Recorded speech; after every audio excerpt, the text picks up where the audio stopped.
சென்னை வந்து கணவரோடு சேர்ந்த சங்கீதா, தளபதி விஜயின் நம்பரை பிளாக் செய்த த்ரிஷா. இதை பற்றி தான் அந்த வீடியோவில் நம்ம டீட்டெயிலாக வந்து பார்க்க போகிறோம். அதுக்கு முன்னால் நம்ம சேனலில் சப்ஸ்கிரைப் பண்ணாமல் இருந்தீங்கன்னா மறக்காமல் சப்ஸ்கிரைப் பண்ணிக்கோங்க. அப்போ தான் நம்ம சேனலில் போடக்கூடிய டெய்லி அப்டேட்ஸ் எல்லாத்தையும் நீங்கள் உடனுக்குடனே தெரிஞ்சுக்க முடியும்.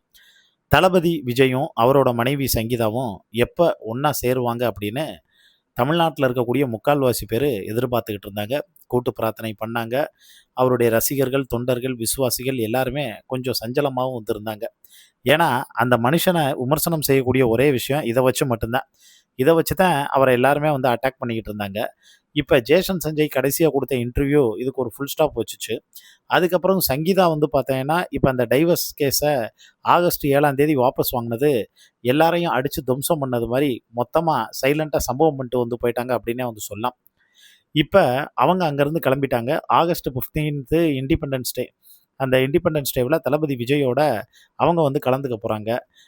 அதாவது மொத்த ஃபேமிலியும் அன்னைக்கு வந்து கலந்துக்க போகுது. நம்மாலும் முதலமைச்சர் ஆனதுக்கப்புறமும் முதல் கொடியேற்ற நிகழ்ச்சி இது. அதனால் பலத்தை வந்து பார்த்தோன்னா ஏற்பாடுகள் எல்லாமே ஒரு பக்கம் தயாராக இருக்குங்க.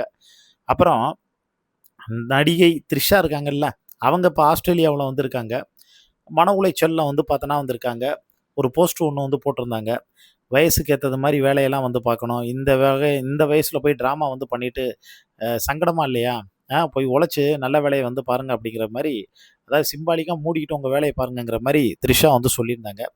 இது முக்கியமாக சில பேரை வந்து பார்த்தோன்னா சொன்னது மாதிரி பல விமர்சனங்கள்லாம் வந்துச்சு. ஏன்னா குட்டி பத்மினி வந்து கில்லி படம் நடிக்கும் போதே அவங்க 2 பேத்துக்குள்ளே காதலிச்சாங்க. ரொம்ப க்ளோஸ் ரிலேஷன்ஷிப் எல்லாமே வந்து இருந்துச்சு. அந்த சமயத்தில் எஸ்.ஏ. சந்திரசேகர் தான் த்ரிஷாவை விட்டு பிரித்து அவர் வந்து சங்கீதாவை கல்யாணம் பண்ணி கொடுத்துறான்னு லூஸ்தனமான ஒரு ஸ்டேட்மெண்ட்லாம் வந்து சொல்லியிருந்தாங்க. ஏன்னா கில்லி படம் வர்றதுக்கு முன்னாடியே தளபதி விஜய்க்கு கல்யாணம் வந்து நடந்து முடிஞ்சிருச்சு. 1999 அவருக்கு வந்து கல்யாணம் நடந்துருச்சு. ஆனால் கில்லி படம் வந்தது அடுத்து வந்து 2004 இது மாதிரியான கேப்பில் தான் கில்லி படம் ஐ திங்க் வந்ததுன்னு நினைக்கிறேன்.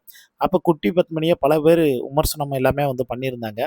இது எல்லாம் ஒரு பக்கம் இருக்கக்கூடிய சூழ்நிலையில் பல பிரச்சனைகள் வதந்திக்கு எல்லாத்துக்கும் முற்றுப்புள்ளி வைக்கிற மாதிரி இப்போ சங்கீதா வந்து கேஸை வாபஸ் வாங்கின கையோட கிளம்பி இங்கே வந்துட்டாங்க.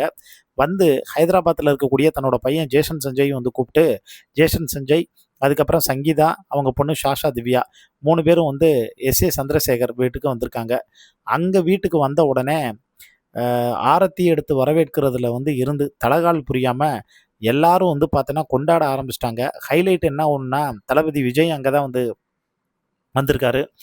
அவர் வந்து சங்கீதா அவங்கள பார்த்து எமோஷ்னலாக வந்து ஃபீல் பண்ணி கண் கலங்கி அதுக்கப்புறம் கட்டி பிடிச்சி வந்து பார்த்தோன்னா அவங்க அழுது காலில் விழுந்தெல்லாம் வந்து மன்னிப்பு கேட்டு பல விஷயங்கள் சம்பவங்கள் எல்லாமே வந்து பார்த்தோன்னா வந்து நடந்திருக்கு. இப்போ என்ன ஒன்றுனா தளபதி மேலே உச்சகட்ட கோபத்தில் வந்திருக்காங்க த்ரிஷா. அதாவது தளபதி நம்பரை அவங்க வீண் தான் வந்து சேவ் பண்ணி வச்சுருப்பாங்க.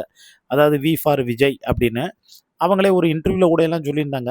நான் எவ்வளோ பெரிய என் க்ளோஸ் சர்க்கிளில் இருக்கக்கூடிய ஆக்டராக வந்திருக்கட்டும், அவங்க நம்பரை வந்து பார்த்தோன்னா ஒரே ஒரு லெட்டரில் தான் நான் சேவ் பண்ணுவேன். அப்போ விஜய் சாரை எப்படி சேவ் பண்ணியிருக்கீங்கன்னு கேட்டால் வி ஃபார் விஜய் அப்படின்னு வந்து சேவ் பண்ணியிருக்கேன்னு சொன்னாங்க. இப்போ அதே மாதிரி தான் தளபதி விஜயோட நம்பரை அவங்க ஃபோனில் சேவ் பண்ணி வச்சுருந்தாங்கல்ல, இப்போ தளபதியினுடைய நம்பரை அவங்க வந்து பிளாக் பண்ணியிருக்காங்க. ஏன்னா ஜெகதீஷ் பழனிசாமிக்கு அவங்க பலமுறை வந்து ஃபோன் ட்ரை பண்ணியிருக்காங்க. ஒரு 60க்கு மேலே ஃபோன் கால் மேற்பட்ட ஃபோன் கால் பண்ணியிருப்பாங்க போல். எந்த ரெஸ்பாண்டும் வந்து இல்லை. இதே மாதிரி ஒரு சம்பவம் ஜூன் 22ஆம் தேதி தளபதியோட பர்த்டே அப்போ வந்து பார்த்தோன்னா ட்ரை பண்ணியிருக்காங்க. அப்பையும் வந்து பார்த்தோன்னா எடுக்கலை. ஆக்சுவலாக மரியாதை இல்லாத இடத்துல இனிமேல் வந்து நம்ம ரிலேஷன்ஷிப்பில் இருக்கக்கூடாது, அதே மாதிரி இவங்க பக்கத்தில் இருக்கக்கூடாதுன்னு அவங்க தூரமாக அப்போ வந்து ஒதுங்கி போகணும்னு முடிவு பண்ணிட்டாங்களாம். அதனால் தளபதி நம்பரை பிளாக் பண்ணிட்டாங்களாம். இந்த விஷயம் கேள்விப்பட்டு சோஷியல் மீடியாவில் இருக்கக்கூடிய ரசிகர்கள் எல்லாருமே, அம்மா தாயே நாங்கள் இதுக்கு தான் வந்து பார்த்தேன்னா வந்து சந்தோஷப்படுறோம், போனவோ போயிடு அப்படியே திரும்ப வந்து வராதுன்னு கலாய்ன்னு வந்து கலாய்ச்சிக்கிட்டு இருக்காங்க. இதை பற்றி உங்களுக்கு தோணக்கூடிய கருத்துக்களை மறக்காமல் கீழே இருக்கக்கூடிய கமெண்ட் பாக்ஸில் மென்ஷன் பண்ணுங்கள்.